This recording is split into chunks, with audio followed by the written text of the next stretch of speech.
அனைவருக்கும் வணக்கம். கும்பராசினியர்களுக்கு நிகழ இருக்கும் இன்று இதை செய்ய தவற விடாதீர்கள். அலட்சியம் வேண்டாம், அவசியம் செய்து விடுங்க. எண்ணற்ற நன்மைகள் உங்களுடைய வாழ்வில் ஏற்படும். கும்பராசினியர்களை பொறுத்த வரைக்கும் இன்றைய நாள்ல கிரகங்களுடைய ரீதியாக என்ன மாதிரியான அமையிருக்கும், சாதகங்கள் என்ன, பாதகங்கள் என்ன, குறிப்பா இந்த காலகட்டங்கள்ல கிரகங்களுடைய சஞ்சார நிலைகள் என்ன என்று பார்க்கும்போது மேஷத்தில் குரு பகவானும், கன்னியில் கேதுவும், மகரத்தில் சுக்கிரனும், செவ்வாயும், கும்பத்தில் சூரியன், புதன், செவ்வாய், சனி ஆகிய 3 கிரகங்கள் இணைந்து சஞ்சரிக்கிறாங்க. மீனத்தில் ராகு சஞ்சரிக்கிறாரு. இந்த கிரகங்களுடைய நிலைகளின் காரணமாக என்ன மாதிரியான முன்னேற்றங்கள் எல்லாம் உங்களுடைய வாழ்வில் ஏற்பட இருக்கு என்பது குறித்தான முழுமையான பதிவு தான் இந்த வீடியோல நம்ம விரிவா பார்க்க போகிறோம். இதற்கு முன்னாடி இன்றைய நாள்ல ஏற்பட உள்ள மாசி மகத்தை பற்றி சற்று விரிவாக தெரிந்து கொள்வோம். மாசி மகத்தில் பிறந்தால் அஜகத்தை ஆளலாம் என்ற மூதுரை ஏற்பட்டதே இந்த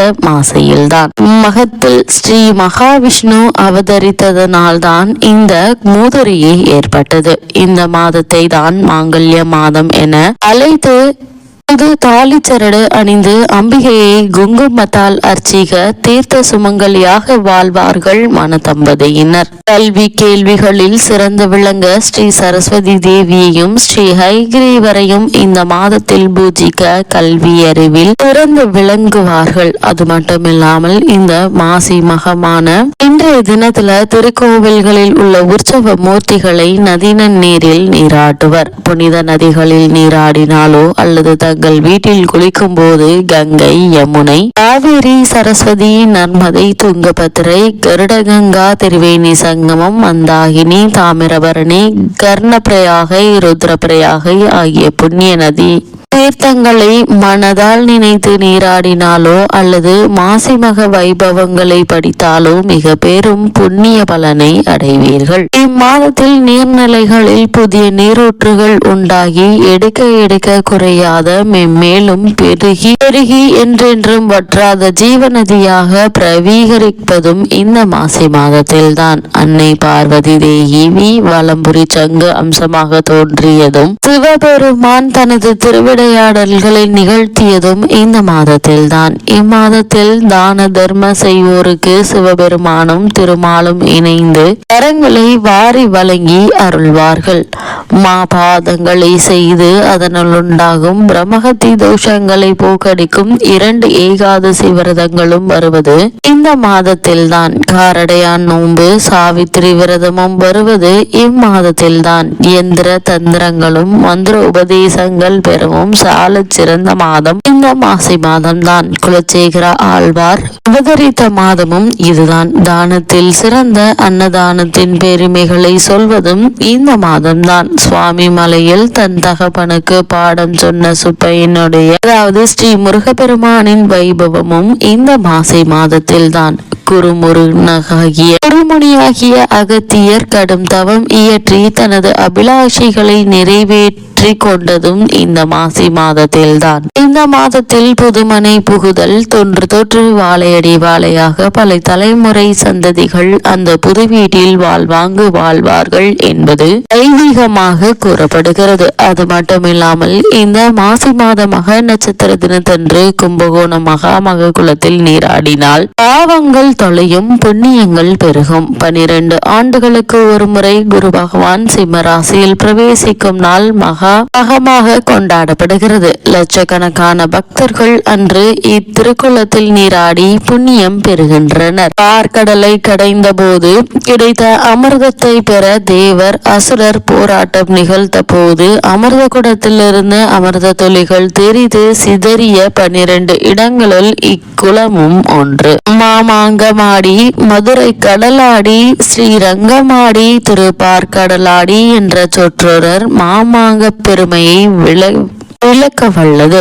கங்கை, யமுனை, சரஸ்வதி, நர்மதா, காவேரி, சிந்து, கோதாவரி, யசுரா, சரயு, தாமிரபரணி ஆகிய புண்ணிய நதிகளுள் 9 கன்னிகளாக உருமாறி பக்தர்கள் தங்களிடம் விட்டு சென்ற பாவங்களை இந்த மகாமக குலத்தில் நீராடி கழித்து குலைக்கரையிலேயே ஆலயமும் கொண்டிருக்கின்றனர். அமிர்த குடத்தை கும்பேஸ்வரராக மாற்றிய ஈசன் கிராதமூர்த்தியாக கும்பேஸ்வரர் ஆலயத்தில் அருள்கிறார்.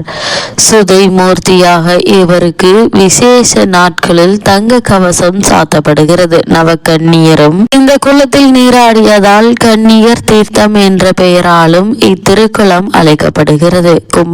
கும்பகோண மகாத்மியத்தில் இந்த மகாமக குளத்தின் வடக்கில் 7 தீர்த்தங்களும் கிழக்கில் 4 தீர்த்தங்களும் நடுவில் அநேக புண்ணிய தீர்த்தங்களும் உள்ளதாக குறிப்பிடப்பட்டுள்ளது. மகாமக நன்னாளில் இத்தீர்த்தத்தில் அமிர்தம் கலக்கப்படுவதாக ஐதீகம் உள்ளதால் இத்தீர்த்தம் அமிர்தசர யோகம் எனவும் அழைக்கப்படுகிறது. இத்திருக்குளம் 15 ஏக்கர் பரப்பளவு, அதன் 4 கரைகளிலும் 16 சிவ சந்நிதிகளையும் கொண்டு விளங்குகிறது. இத்திருக்குளத்தை சுற்றிலும் பிரம்ம தீர்த்தேசம், முகுந்தேசம், தனேசம், ரிஷபேசம், பானேசம், கோணேசம், பக்தேசம், பைரவேசம், அகத்தீசம், வினோகேசம், கங்காதரேசம், பிரம்மோட்சம், மூத்தீர்த்தேசம் ஆகிய ஆலயங்கள் உள்ளன. மாசி மகத்தன்று இத்திருக்குளக்கரையில் உள்ள வீரபத்திரனுடைய ஆலயத்திற்கு கும்பேஸ்வரர் எழுந்தருளுவார். அப்போது வீரபத்திரரே அவருக்கு பூஜை செய்வதாக ஐதீகமும் உண்டு. அர்ச்சகர் வீரபத்திரர் பிரதிநிதியாக பூஜை செய்கிறார். நவநதிகளான நவகன்னியருக்கு காவலாக இவர் இருப்பதால் கங்கை வீரபத்திரர் என இவர் வணங்கப்படுகிறார். இத்திருக்குளம் மேல்கரையிலிருந்து 4 கிலோமீட்டர் தொலைவில் உள்ள பிரம்மஞானபுரீஸ்வரர் ஆலயம் அவிட்ட நட்சத்திர பரிகார தலமாக போற்றப்படுகிறது.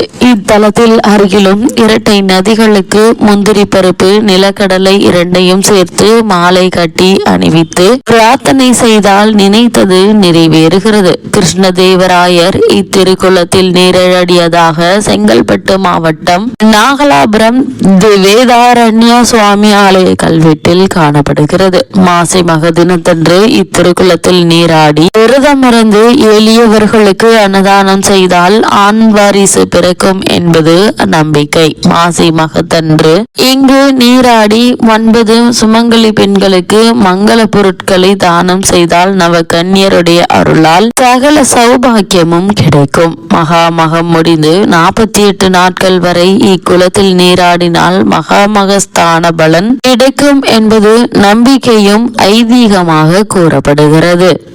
இவ்வளவு மேன்மைகளை கொண்ட மாசி மகமான இன்றைய தினம் கும்பராசினியர்களுக்கு மேலும் என்ன மாதிரியான நன்மைகளை எல்லாம் ஏற்படுத்தி கொடுக்க இருக்கு என்று பார்க்கும்போது, தருணத்தை பொறுத்த வரைக்கும் சுக்கிரன் பலமாக இருக்கிறாருங்க. செவ்வாய் உங்கள் பொது ஜன தொடர்பை அதிகரிக்கிறாருங்க. தொழிலில் சீரான லாபம் கிடைக்க இருக்குது. இடமாற்றங்கள் சிலருக்கு உண்டுங்க. கலைஞர்களுக்கு நல்ல வாய்ப்புகள் கிடைக்க இருக்குதுங்க. புதிய வேலை வாய்ப்புகள் உருவாக இருக்குதுங்க. குரு பகவான் உங்களுடைய லாப ராசியை பார்ப்பதால் பெரிய பிரச்சனைகள் எதுவும் ஏற்படுவதற்கான வாய்ப்புகள் இல்ல. சற்று தாமதமானாலும் எண்ணங்கள் பூர்த்தியாகி விடுங்க. பெண்களால் நன்மை உண்டுங்க. சுப விரயங்கள் ஏற்பட இருக்குது. அது மட்டும் இல்லாம இந்த காலகட்டத்தை பொறுத்த வரைக்கும் உங்களுடைய ராசிக்கு 12ஆம் இடத்தில் செவ்வாய் உச்சம் பெற்று இருப்பதால் சகோதர சகோதரிகளுடைய உதவிகள் உங்களுக்கு கிடைக்க இருக்குதுங்க. தேவையில்லாமல் ஏற்பட்டு வந்த பங்காளி விரோதம் நீங்கி நல்ல ஒரு முன்னேற்றம் குடும்ப ரீதியாக ஏற்பட இருக்குதுங்க. ஆடை ஆபரண சேர்க்கை ஏற்பட இருக்குது. உடல் நலன் அவ்வப்பொழுது தொல்லைகள் ஏற்பட்டு வந்த நிலையில ஆரோக்கிய அபிவிருத்தியை தற்போது உங்களால் காண முடியுங்க. கும்பராசினியர்களுக்கு கிரக நிலைகளின் ரீதியாக கூறப்படும் பரிகாரம் என்ன என்று பார்க்கும்போது, அருகே உள்ள நவகிரக சன்னதிக்கு சென்று தீபத்தில் சிறிது நல்லெண்ணெய் சேர்த்து 9 முறை வலம் வாருங்கள். எண்ணற்ற நன்மைகள் உங்களுடைய வாழ்வில் ஏற்படும்.